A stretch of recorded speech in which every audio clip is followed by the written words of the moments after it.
quisiéramos comunicarle al doctor William Hanna que Machi está de cumpleaños. No me diga cuántos, que lo cumpla feliz.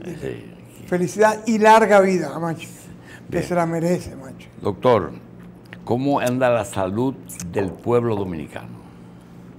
Es un tema difícil de tratar en un periodo de media hora o una hora, porque la salud del pueblo, como una vez dijimos, ya la salud no es un gesto divino, que Dios te da salud, te la quita. La salud es hoy una resultante desde que selección de los padres, cómo naciste, cómo viviste, qué te educaste, qué comes, qué hueles, qué ves con la luz eléctrica, qué tipo de piso tiene tu casa, qué trabajas, qué oportunidades. Déjame decirte, en Estados Unidos en el 2016 se suicidaron 54,000 personas. En el 16. En el 17 llega casi a 67,000. Y la mayoría de esos eran blancos de edad media, entiéndese, de 40 a 60 años. La mayoría no tenía una historia de problemas mentales. Y entonces el advenimiento de alcohol, drogas, cigarrillos. Ahorita hablaste de cigarrillo, tabaco y armas. En Estados Unidos hay un departamento que se llama Tabaco, Alcohol y Firearms, que cubre las tres eventualidades que tú hablaste. Entonces el mundo de hoy es un mundo sumamente complicado, del cual la salud es una resultante. Y cuando se pierde la salud, entonces entramos en lo que se llama enfermedad, que es lo que la mayoría de las personas quiere que hablemos. Tener un invitado de lujo como tenemos hoy, al doctor Hidalgo, un gastroenterólogo que todavía ejerce la medicina y que ha visto muchas facetas de la medicina, desde que la gastritis era un problema emocional, después lo relacionaba con el alcohol, después con los medicamentos, después descubren una bacteria o un virus que produce gastritis y úlcera. Todo eso ha cambiado muchísimo y es una buena oportunidad para hablar con el doctor Hidalgo de lo que es la medicina moderna en gastroenterología. Quisiera hacer una puntuación.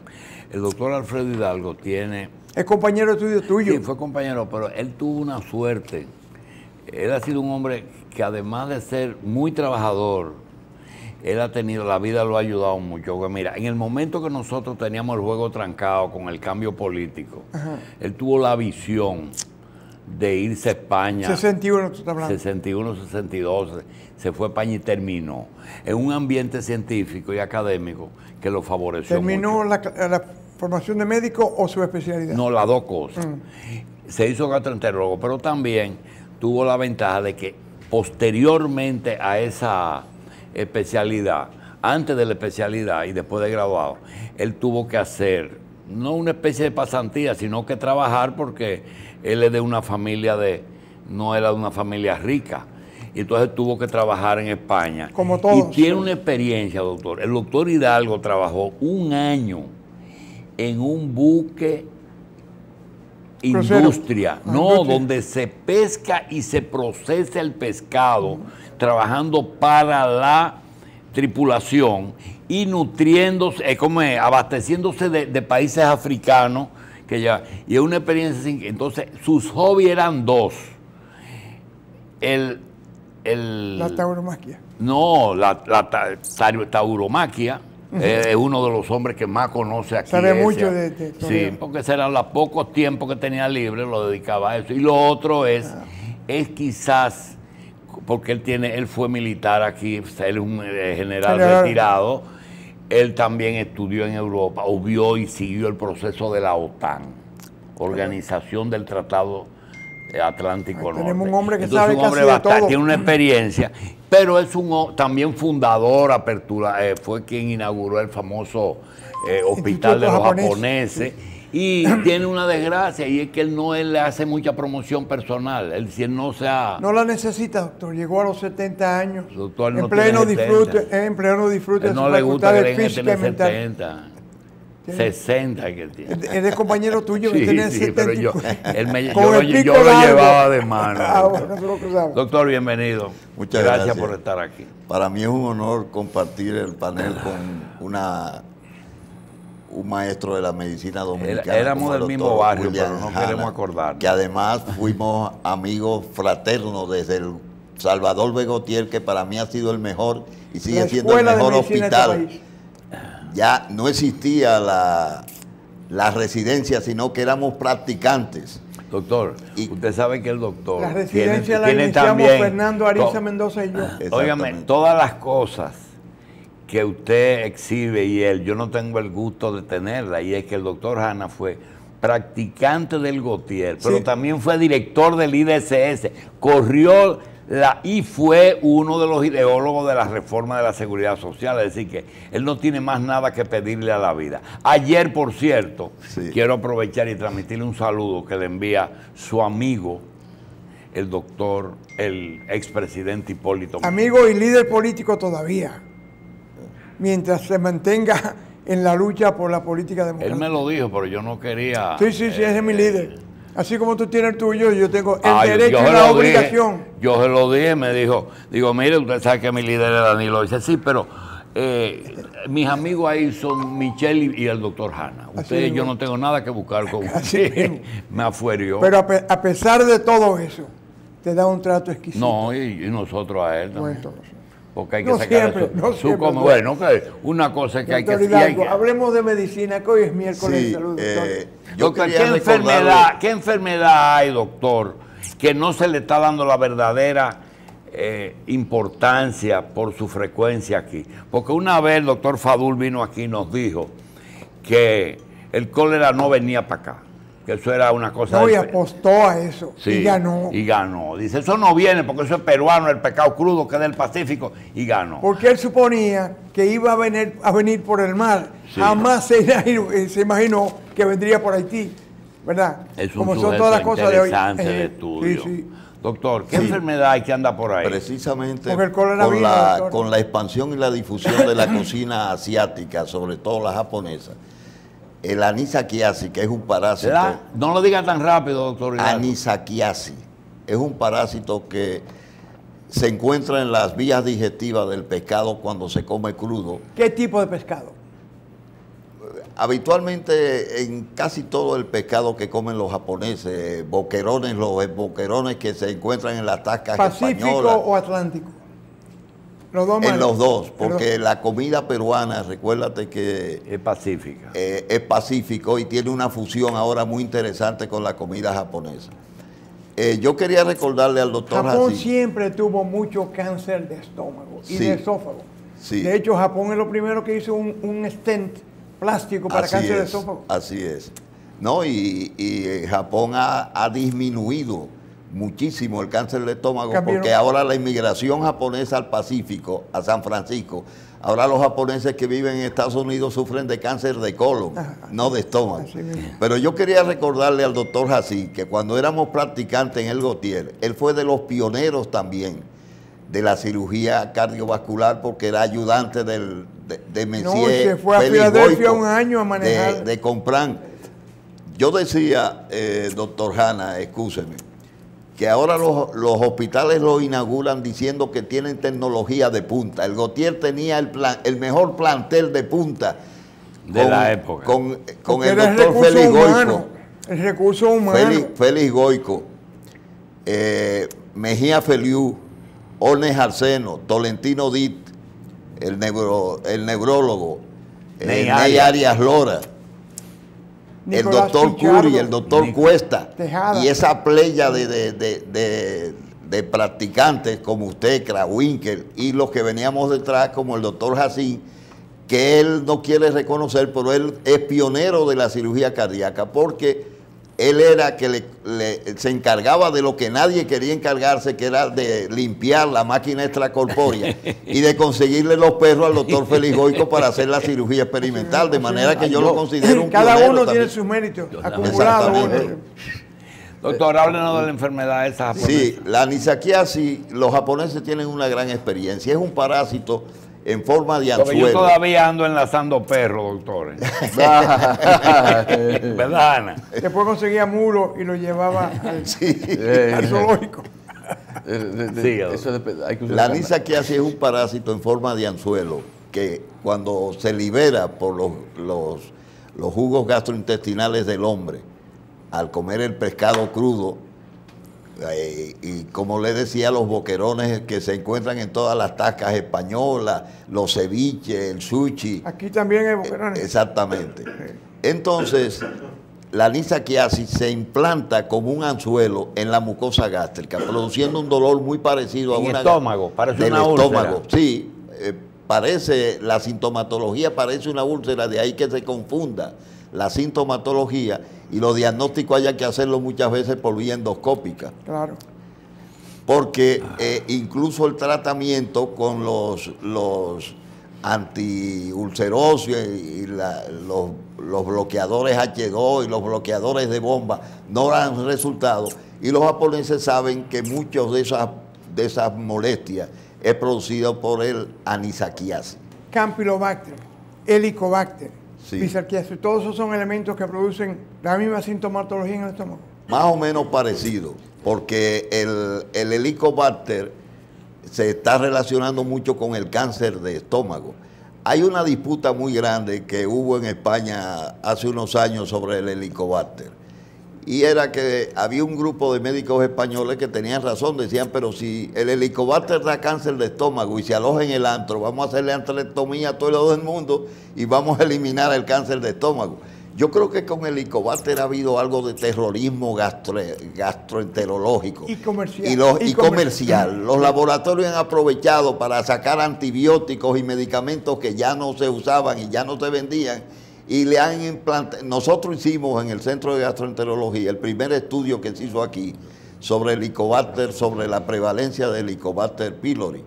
Y fue interesante porque lo hicimos con un laboratorio y lo hicimos con la asesoría de los médicos japoneses. Doctor Pichardo, perdón, doctor Hidalgo. El doctor Han, yo quiero que le diga algo, porque ya a él le duelen los oídos de oír que yo repito algo sobre el reporte de ustedes.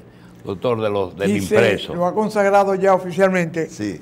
Que los endoscopistas, no los gastroenterólogos, los que hacen la endoscopía reportan gastritis crónica, esofagitis de reflujo y HP negativo o positivo. Bueno, yo le voy a decir respecto a eso lo siguiente. Decía un profesor español que nadie sabe lo que encuentra si no sabe lo que busca. ¿Cómo es? Nadie sabe lo que encuentra si no sabe lo que busca. Sí mismo. Y hay muchos... Eso le pasó a Colón.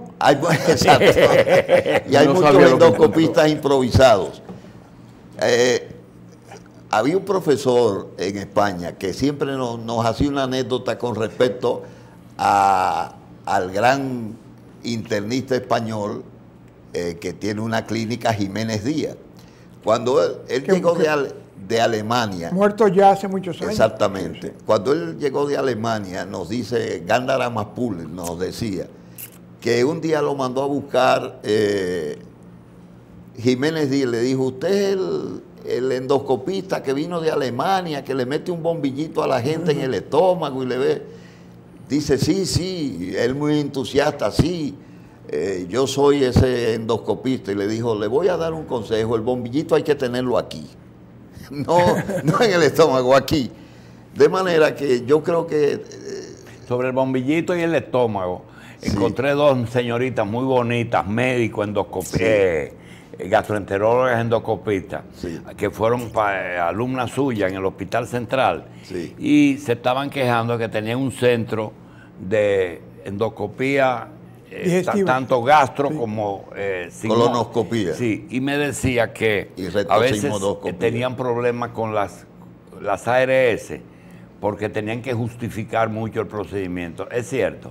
Bueno, yo no trabajo para las ARS y no quisiera decir aquí públicamente lo que yo digo de esa gente.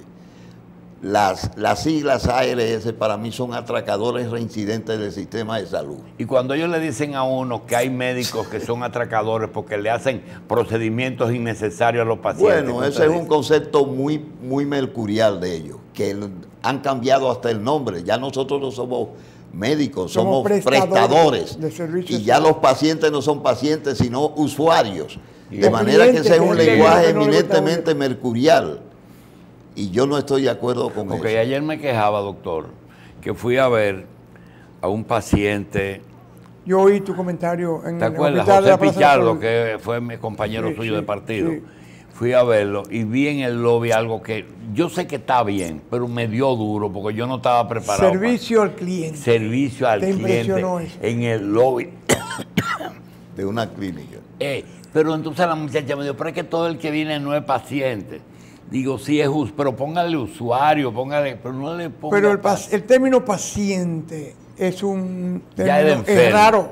No, ¿qué quiere decir paciente? Que tú te sientas pacientemente ahí a esperar que llegue el médico por 3, 4 horas y si no llega sigo siendo paciente.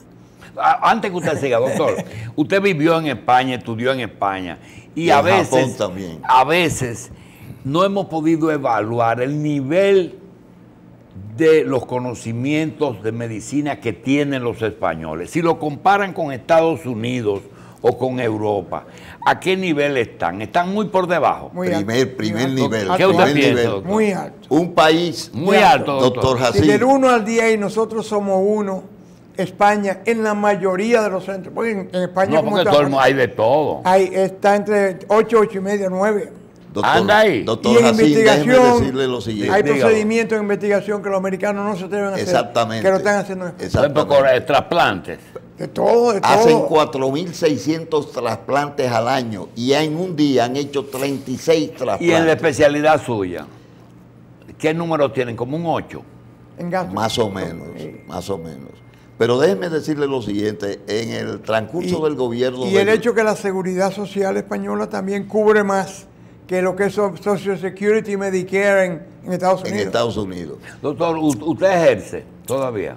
Claro. Que sí. ¿Usted está todavía en el centro Betance? No, eso colapsó. No, pero usted está enfrente, ¿verdad? Sí, exacto. En los consultorios. Déjeme decirle, y esto lo refiero al doctor Hanna, la experiencia y el talento no se pensionan ni se jubilan. Claro, no debería.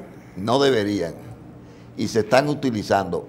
Durante el gobierno del presidente Obama, una comisión norteamericana fue a estudiar la seguridad social española. Claro. De manera que lo que está diciendo el doctor William Hanna es una realidad. La medicina española no tiene nada que envidiar. La seguridad social española debe tener ya casi 80 años. Sí. Al principio hubo un gran enfrentamiento, hubo médicos y enfermeras que murieron en manifestaciones contra la seguridad social española. Pero hoy tú tienes que hacer fila para ingresar en la seguridad social española. Mire, doctor, en cuanto a la seguridad social de España, que en toda parte está coja, ¿allá está mejor que en muchos sitios o está viviendo lo mismo de nosotros? Yo creo que Suiza, Australia, España, quizás en el mismo orden, y después Estados Unidos, son los que dan más garantías de servicio, porque una cosa es inscribirte, tenemos 7 millones inscritos, sí. Eso no quiere decir nada, no. Es acceso al servicio y calidad del servicio que realmente cuenta. Sí, pero la calidad es el médico, doctor. No, el médico es parte de la calidad. Médico, laboratorio, procedimientos, medicamentos, enfermería, internamiento, método médico es una pieza del ajedrez, que no es el rey tampoco, ¿eh? El médico es el alfil, yo creo que los cruzan de un lado para otro. Doctor Hidalgo, los 3 tumores malignos, los 3 cánceres de vía digestiva, ¿cuáles son los 3 más comunes? El de colon, pero es el más agradecido cuando se diagnostica a tiempo. El de estómago, que los japoneses lo han reducido al mínimo, eran los que más incidencia tenían. Y ahora hígado y páncreas. Hígado y páncreas. Hígado y páncreas es de la especialidad del gastroenterólogo. Claro. Por supuesto que sí. No son anexos eso. No. El páncreas fue un órgano oculto por muchos años. Pero es mortal. ¿Y por qué si el páncreas, ustedes no ven la diabetes? Eso es endocrinología. Bueno, es que eso es el páncreas endocrino. Endocrino. Sí. Es que hay páncreas exocrino y páncreas endocrino. El páncreas exocrino nos pertenece a nosotros. Los endocrinólogos... ¿Y para qué sirve el que no es de endocrinólogo? Para que no él produce la insulina. Produce lipasa, proteinasas, elementos, la enzima digestiva. Claro. Y además estimula el estómago en cierta actividad. Anatómicamente, esos 2 órganos, ¿cómo vacian sus secreciones? Por el conducto de Wilson, el páncreas. ¿Y a dónde eso va? ¿Qué parte? Al intestino. Segunda parte del duodeno. Segunda parte del duodeno. En ese lugar ocurren muchos tumores. Bueno, en ese lugar lo que sucede es que los endoscopistas penetran para hacer los diagnósticos de patología. Doctor, ¿por qué el cáncer de páncreas es tan devastador? ¿Porque su diagnóstico es tarde o porque es muy agresivo? Hasta hace apenas 30 años el diagnóstico de páncreas lo hacía el cirujano cuando lo abría. porque tenía ictericia, le picaba el cuerpo, te estaba perdiendo peso. Con el advenimiento de los métodos ecográficos y sonográficos, cualquier muchacho hace diagnóstico de páncreas. Hoy, contrario a lo que era antes el 3% de cáncer de páncreas vivía 5 años.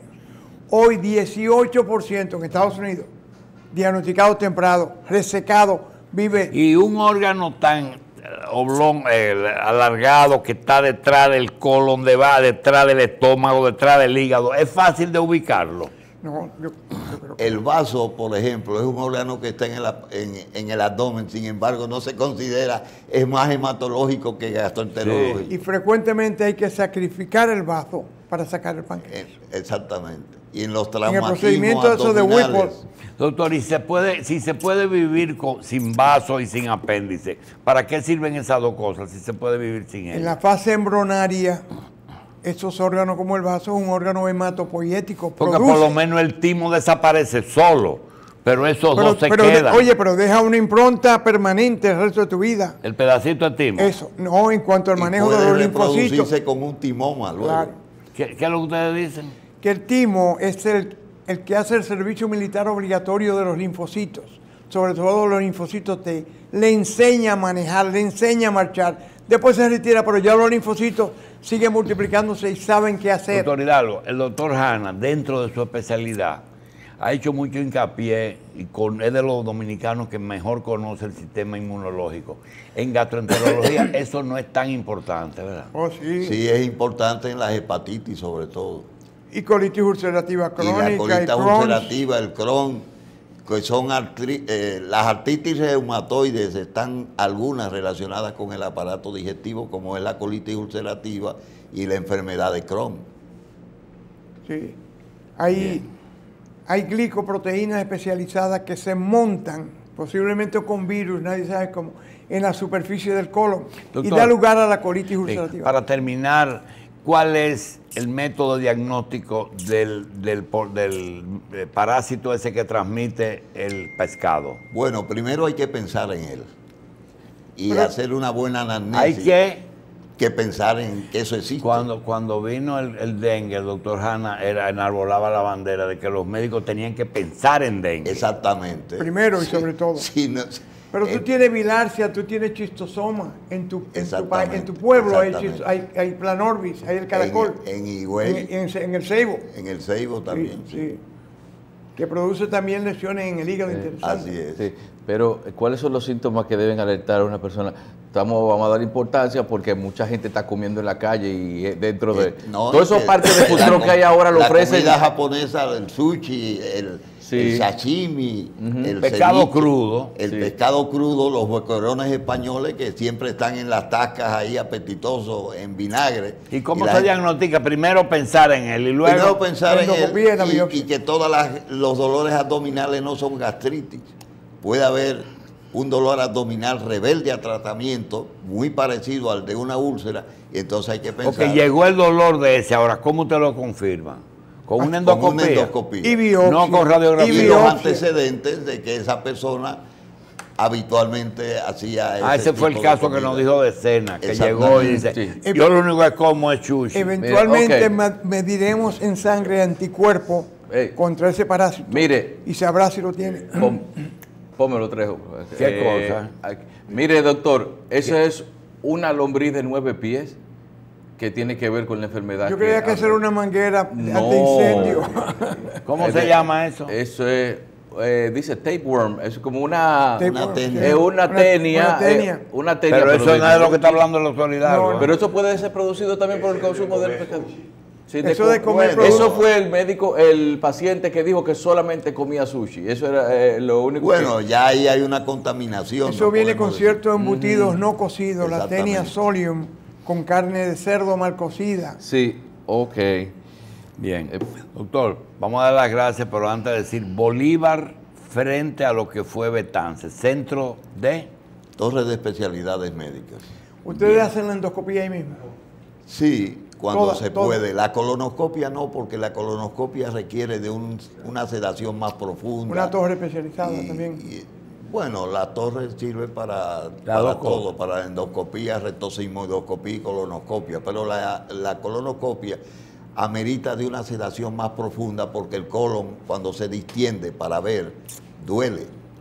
Mira, ¿cómo uno averigua el tema de los acentos? Que ustedes lo que se estudian en España, me le quitan el acento a las últimas dos.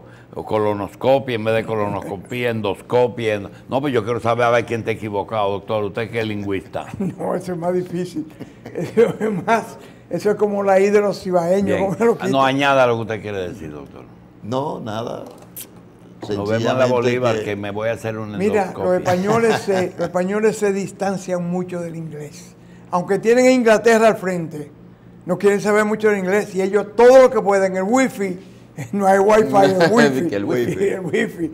Entonces tienen que tienen su propio idioma. Sin embargo, el español habla muy bien el francés, pero es muy lento y muy perezoso. No le gusta el inglés, es más reciente el inglés. Bien, señores. Ahora son los canadienses que lo reciben. Vamos a dar las gracias al doctor Abelardo Alfredo Hidalgo, médico dominicano mayor de edad, capitaleño. Compañero tuyo. Capitaleño, compañero de toda la vida.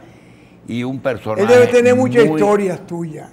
Nosotros debiéramos revertir eso. Sentarte aquí allá y ponerlo él aquí.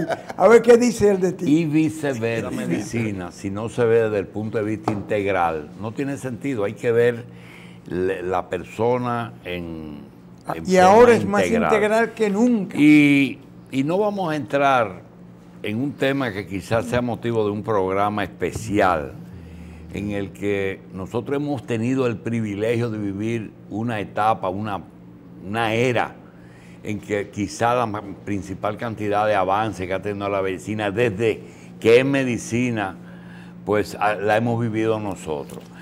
Hay otra parte, tuvimos la medicina de guerra, que se aprendió mucho, después vinieron la analítica, vinieron las imágenes, que eso ha cambiado del rayo X hasta la resonancia. Pero tenemos un tiempecito y el doctor Hanna quiere que una experiencia de vida del doctor Hidalgo, que no solamente hace 20 años se fue, vino aquí o 25 años e ingresó a las Fuerzas Armadas como médico gastroenterólogo, sino que ha mantenido constantemente su contacto con España porque tiene parte de su familia y de sus hijos allá. Doctor, la España de Franco que usted vivió, si usted estaba en España el día que Franco se murió, y por lo menos el día que dijeron que murió. Y vivió Suárez, vivió Felipe, vivió el PSOE, vivió... Pregunta. España estaba cuando usted llegó muy atrasado como Grecia y Portugal y hoy se encuentra a nivel del resto de los países o todavía le falta. No. Nosotros decíamos y se decía en toda Europa que ya lo de Franco no era una dictadura, sino una dicta blanda, porque los primeros años de Franco fueron muy duros, pero después el turismo hizo cambiar mucho a España. Y a nosotros los hispanoamericanos nos trataban muy bien porque gran parte de las familias españolas de clase media vivían de los estudiantes en Valladolid, en Barcelona, en Sevilla, en Santiago de Compostela, vivían de albergar a los estudiantes.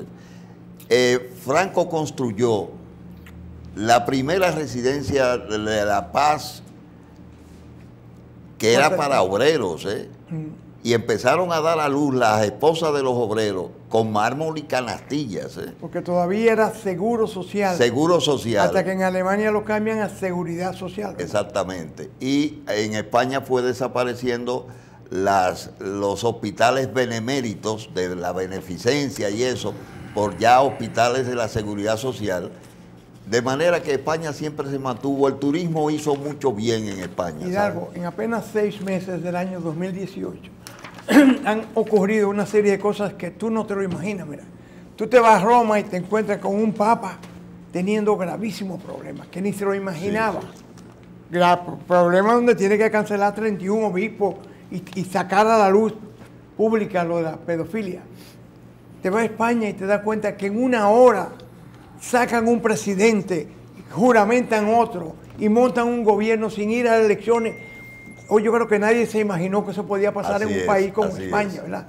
Te vas a Estados Unidos y te encuentras un pichón de dictador amarrándose con otro dictador ya consumado para construir la paz del mundo. Tú dices, pero ¿hasta dónde va a llegar esta vaina? Y te vas a Santo Domingo y ves lo que está pasando hoy, que la gente cree que Odebrecht es el mayor crimen político cometido en este país, pero Odebrecht dejó caminos y túneles y puentes. Así es. Aquí hay gente que se cogió todos los cuartos y no hizo nada de eso. Así y de eso no se habla. Aquí hay un crimen como la Sunland, que todavía está en el aire, no se sabe quién se cogió 125 millones de dólares. Doctor Hanna, debo apuntarle que ayer en España sucedió algo que usted no mencionó, pero que debe conocer.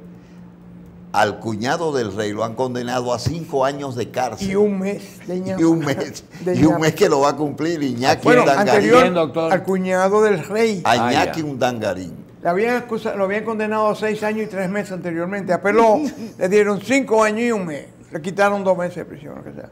Pero así, y la familia real lo aceptó como bueno y válido. Así es. Y el pronunciamiento que han hecho es: respetamos los juicios de la Suprema Corte de Justicia Española. Se la paga. Y no tenemos nada que decir. Mira, le dice la señora al marido, Julito, ¿te acuerdas del padre tal? Dice, no, ¿quién es él? El que nos casó, ¿qué pasó? Dice que murió ayer y dice que se la paga. Doctor, en el caso de Franco dejar la monarquía, ¿usted cree que fue un avance o un retroceso? No, fue un proceso muy importante. Franco tuvo visión en ese sentido, porque dicen muchos españoles que si Franco no hubiese dejado la figura de Juan Carlos, que lo educó para eso, se lo quitó a su padre, porque tenían desavenencia desde la guerra. ¿Por qué no dejó al padre? Porque tuvieron desavenencia en la Guerra Civil Española. El padre vivía en Portugal, no apoyaba mucho a Franco, y Franco se dio cuenta de eso y le dijo: mándame a tu hijo, a Juan Carlos, que era un jovencito, que lo voy a preparar para que sea el sucesor de esto.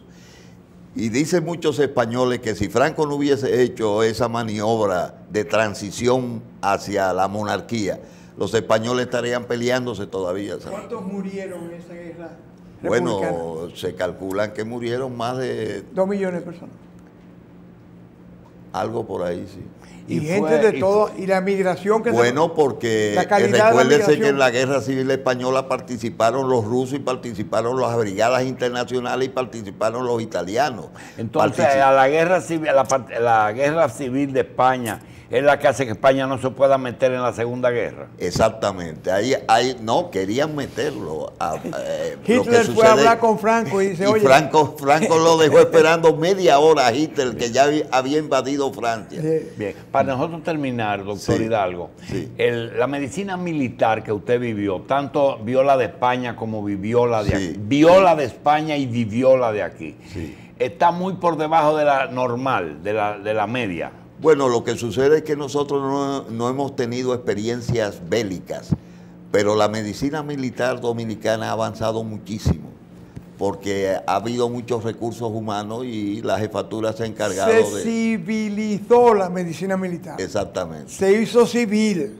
Sí. Porque militarizar una cosa es fácil, tú le pones un uniforme, pero llevarlo a los civiles. La militarización de Trujillo, la medicina, ellos eran más atrasados, los médicos del... Pero era un grupo pequeño. En el Hospital Marión solamente iba un grupito de militares de alto rango, porque no te creas que los rasos y la policía iban ahí, ¿no?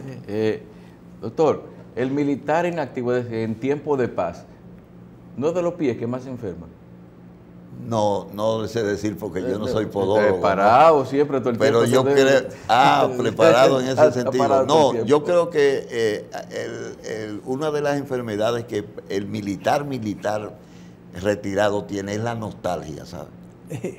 El que es militar de pie a cabeza, como dijo una vez el presidente Balaguer, yo soy político de pie a cabeza. Doctor, para terminar, cuéntenos, ¿los políticos dominicanos usan mucho los hospitales militares o no, prefieren no usar? Lo usaban bastante antes. ¿Cuando Balaguer? Sí. ¿Pero cuáles hospitales militares? El de la policía. No. El de la Fuerza Aérea. La Central y la Fuerza Aérea. Son 3 hospitales. 2 hospitales, 2. Sí, 3. Y ahí la policía es después, estoy hablando de la época de él. Bien. Se usaban tanto que, fíjese que cuando ocurrió la tragedia del presidente Guzmán, a donde lo llevaron fue al hospital militar. Y en Estados Unidos, el doctor Hanna sabe que cuando un presidente se enferma, va al Walter Reed o al hospital de la Marina, donde llevaron el cadáver de John Fitzgerald Kennedy. El cadáver, porque el otro fue bueno, sí, pero si hubiese estado vivo lo hubiesen llevado ahí también. Y ahora, recientemente, la esposa del presidente Trump fue al Walter Reed, que es el hospital militar por excelencia de Washington. De la medicina militar dominicana es que se ha comparado con la medicina de los civiles. Bien. Que también participan los civiles. ¿Cuál es el problema? Que no hay presupuesto. Bien. El gobierno de Danilo Medina no asigna dinero para hospitales. Bien. Señores, vamos a dar las gracias otra vez al doctor Hidalgo porque llegó una invitada de primer orden. Gracias.